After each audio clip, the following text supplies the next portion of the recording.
And now the big speech coming up is Lara Trump, 41 years old, the party's co-chair, host of this 4-day Republican National Convention, married to Eric Trump and a rising star within the Republican Party. I don't feel like I actually have to ask this question, but is anybody in this room ready to send Donald Trump back to 1600 Pennsylvania Avenue?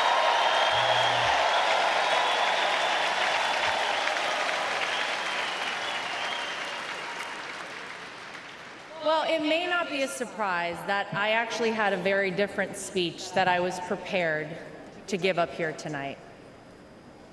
That all changed at 6:11 on Saturday evening. Nothing prepares you for a moment like that.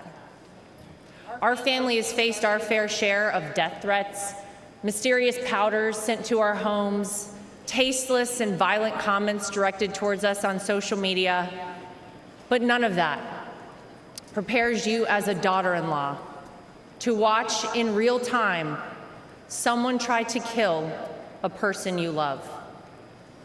None of that prepares you as a mother to quickly reach for the remote and turn your young children away from the screen so that they're not witness to something that scars the memory of their grandpa for the rest of their lives. The prayers and well wishes we've received over the last 72 hours have been overwhelming, to say the least.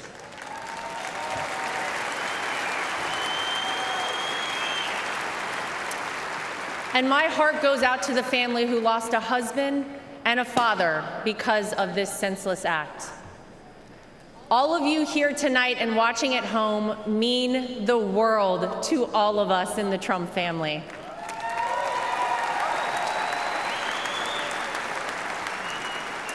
If Donald Trump has shown us anything, it's that when it feels impossible to keep going, those are the times we must keep going.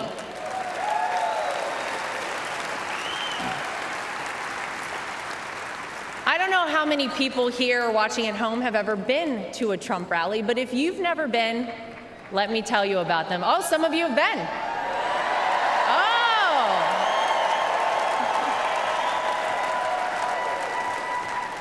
Oh. Regardless of how the media have painted these rallies, you would be hard-pressed to find and to join a happier group of people coming together over their love for the greatest country on earth, the United States of America.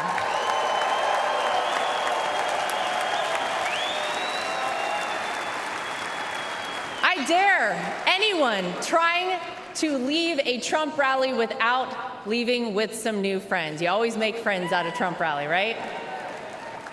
Veterans, teachers, blue-collar workers, white-collar workers, active duty military, police officers, firefighters, small business owners, Latino supporters, Christian supporters, Jewish supporters, black supporters, white supporters, Asian supporters, gay supporters, Republicans, independents, and yes, even Democrats.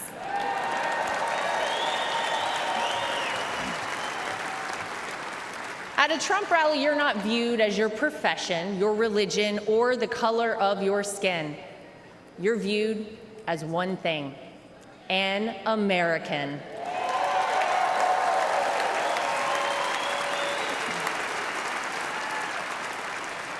Last Saturday was a jarring reminder that we, as Americans, must always remember: there is more that unites us than divides us.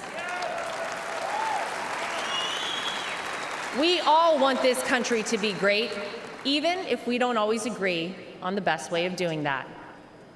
And with every bone in my body, I can tell you that all Donald Trump wants to do and has ever wanted to do is make this country great again for all of us.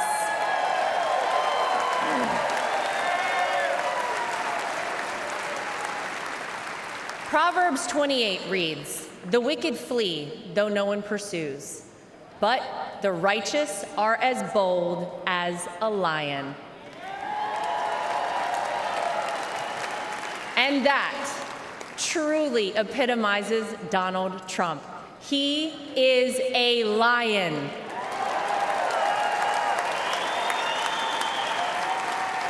He is bold, he is strong, he is fearless, and he is exactly what this country needs right now.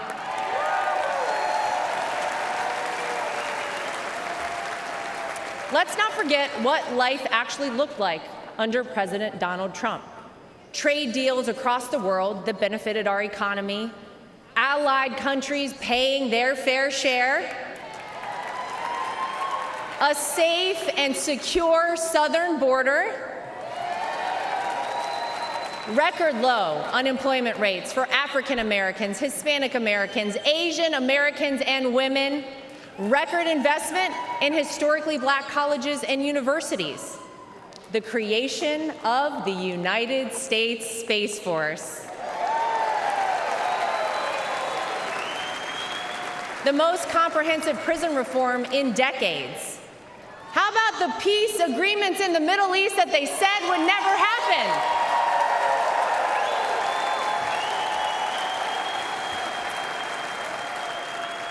The largest tax cuts in American history, our energy independence, massive amounts of red tape cut, and no new wars when Donald J. Trump was president.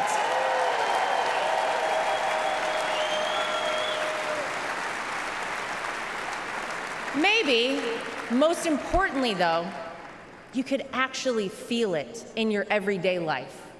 Now, you didn't have to love everything that he tweeted, but you cannot deny you were better off when Donald Trump was in office. Americans were finally able to start saving money. Home prices were affordable, and gas hit a low of $1.87 a gallon.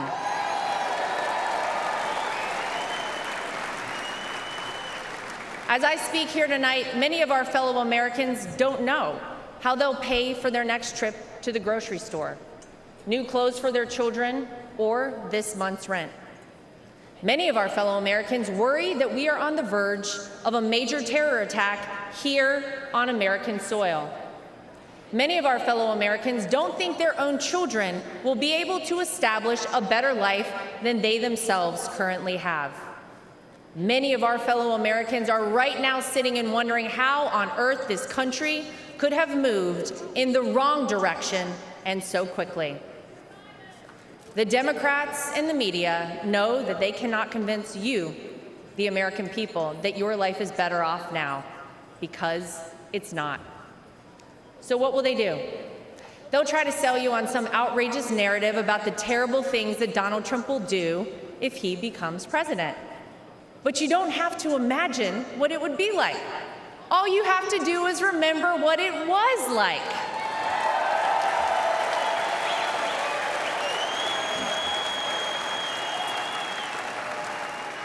I know. Oh, yeah.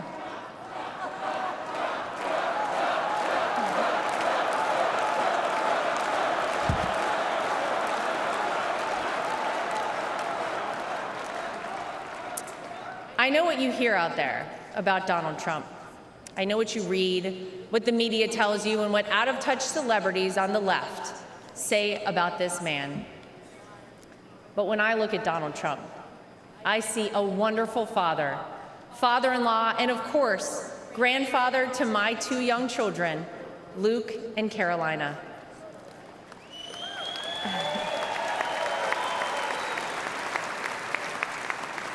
I know that I'm lucky enough to get to call him my father-in-law and see him a little differently than all of you. But it's through that lens that I sometimes wish more people could see him. This is a man who has sacrificed for his family, and a man who has truly sacrificed for his country.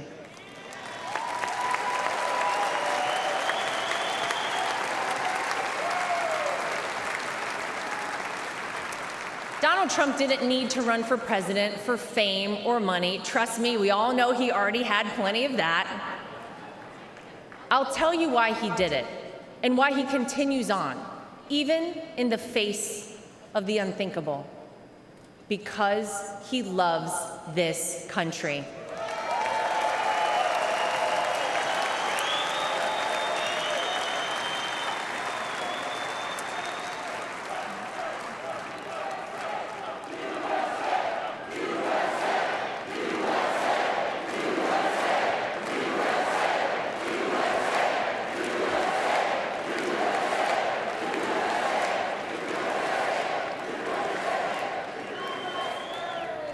He did it for his grandchildren, for your children and grandchildren, and for the generations to come. I have seen this man dragged through hell and back, in and out of courtrooms, indictments, impeachments, mugshots, and even an assassination attempt. And yet, he has never backed down.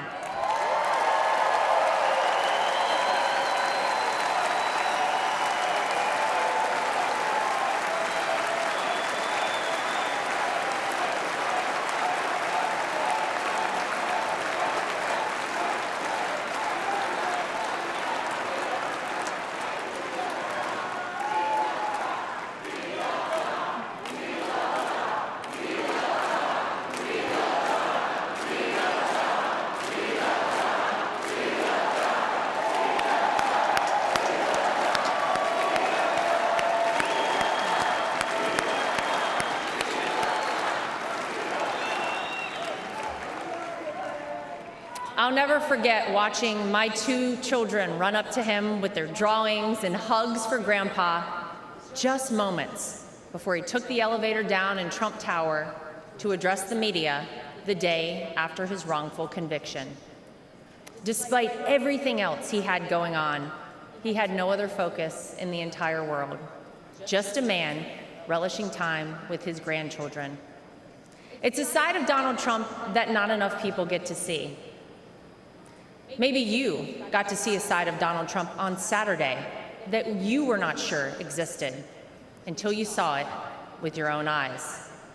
Martin Luther King Jr. once famously said, "The ultimate measure of a man is not where he stands in moments of convenience and comfort, but where he stands at times of challenge and controversy."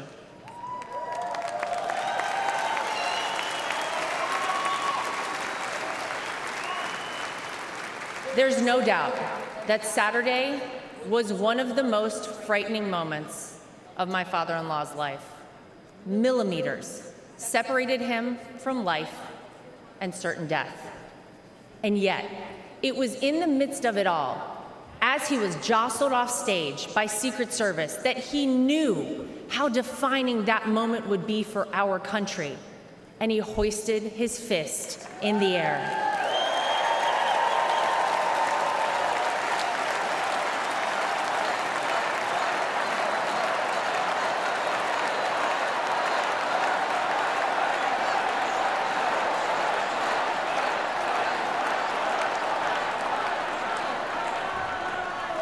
It was not just for the audience at the rally, not just for his supporters tuning in, but for all of America.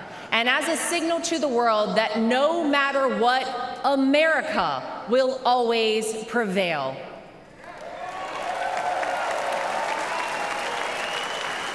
Though it's been strained and attacked, no enemy, no force, not even a bullet is strong enough to break our American grit and our American soul. We are the country whose founders gave their fortunes, freedom, and lives to pursue the dream of a free society. We are the country of Thomas Edison, Susan B. Anthony, Henry Ford, and Harriet Tubman. We are the country who fought and won 2 world wars. And we are the country who always rises to meet the moment, no matter how insurmountable the task. And in that split second, on Saturday, Donald Trump reminded us all of that very history and who we are at our core as a nation. That is the Donald Trump that I know.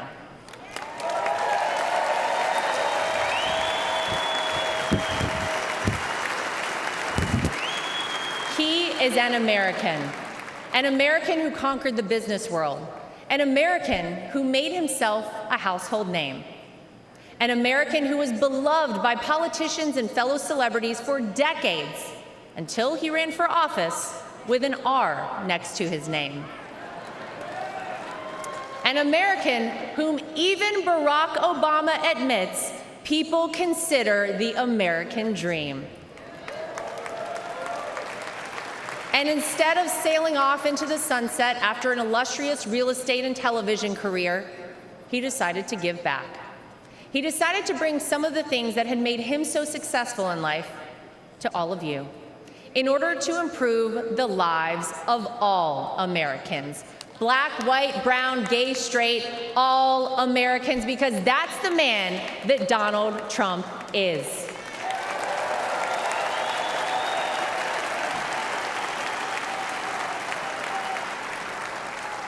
I can tell you that my personal experience with Donald Trump has shown me his heart.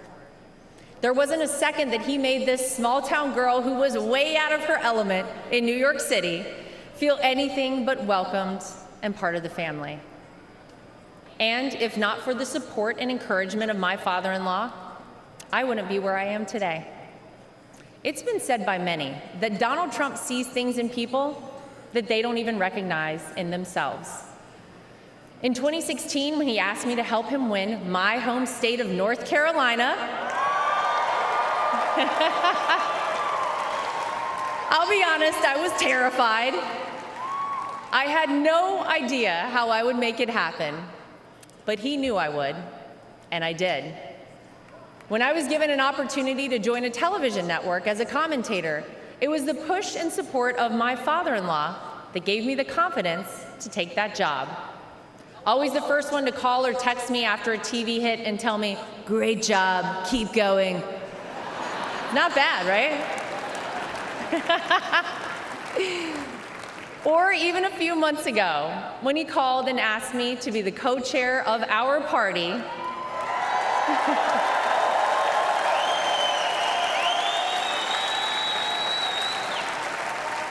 he showed me potential in myself that I couldn't yet see. So tonight, to my father-in-law, I want to say thank you.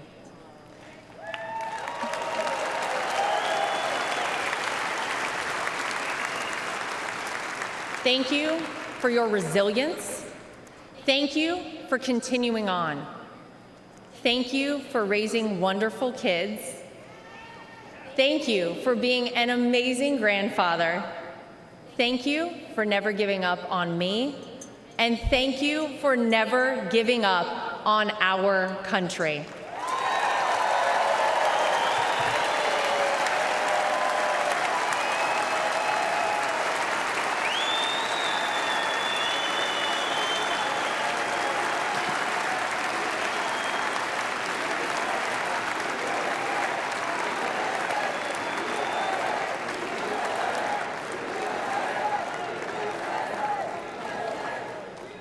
Tonight, I come to you, not as the co-chair of the RNC, not as the daughter-in-law of the candidate. Tonight, I come to you as a mom and as a citizen of this country. For those of you watching who have never voted for Donald Trump, I know what the media and his political opponents have tried to tell you about this man. Believe me, I have seen and heard it all, but I have also seen the truth. I am proud to know Donald Trump, to campaign for him, to vote for him, and to raise his grandchildren.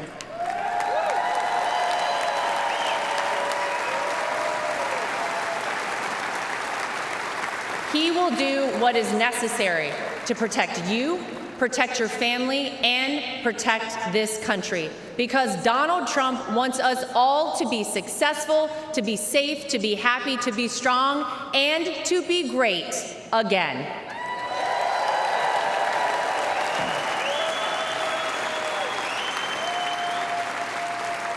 Tonight, I'm asking you to vote, not for the Donald Trump you see flashed on your TV every day, splashed across the headlines. Tonight, I'm asking you to vote for the Donald Trump that Luke and Carolina call Grandpa. I'm asking you to vote for the Donald Trump that my husband Eric calls Dad. I'm asking you to vote for the Donald Trump that I call my father-in-law. I'm asking you to vote for the Donald Trump who can and will make America great once again for all of us. Thank you. God bless you. God bless the United States of America. We love you. Thank you, guys. The Republican Party co-chair, Lara Trump, offering and recasting the image of Donald Trump and compassionate, warm grandpa that she mentioned many ways as they seek to court suburban women, which he did not do well with 4 years ago and lost to Joe Biden. Robert Costa. Day 2 of the convention, full of a barrage of partisan attacks, but also muted speeches with so many of the Republicans here grappling with what happened over this past weekend, an assassination attempt on former President Trump. You also saw with the closing speech, politics still is a family business for the Trump family, the family front and center. Donald Trump Jr. in the vice presidential selection of Senator J.D. Vance, and now Lara Trump tonight giving the keynote speech. Major Garrett. Tonight's speeches, Nora, encapsulated this unique moment for Donald Trump. He runs as an incumbent, as a challenger, and as many people said on the stage tonight, a victim. Quite clearly Saturday, everyone saw him as a potential victim of an assassination attempt. But there was an effort to conflate his legal troubles with that assassination, though there's no connection whatsoever. Several rhetorically tried to do that. Also tonight, it describes the Trump administration, its record, as in glorious terms, overlooking a hard political fact. Donald Trump lost the 2020 election by 7 million votes. That nostalgia, though, might be well placed for Republicans, comes up with the hard reality of the politics of 2020, politics that this party gathered here in Milwaukee hopes to reverse in 2024. That is part of the sales jobs of each party's convention. We're seeing that underway. Major Garrett, Robert Costa, thank you very much. That wraps up night 2 of the Republican National Convention. Our coverage continues on CBS News 24/7 and tomorrow on CBS Mornings. And join us again tomorrow night for the CBS Evening News and more primetime coverage of the RNC right here on CBS. For all of us at CBS News, I'm Nora O'Donnell. Good night.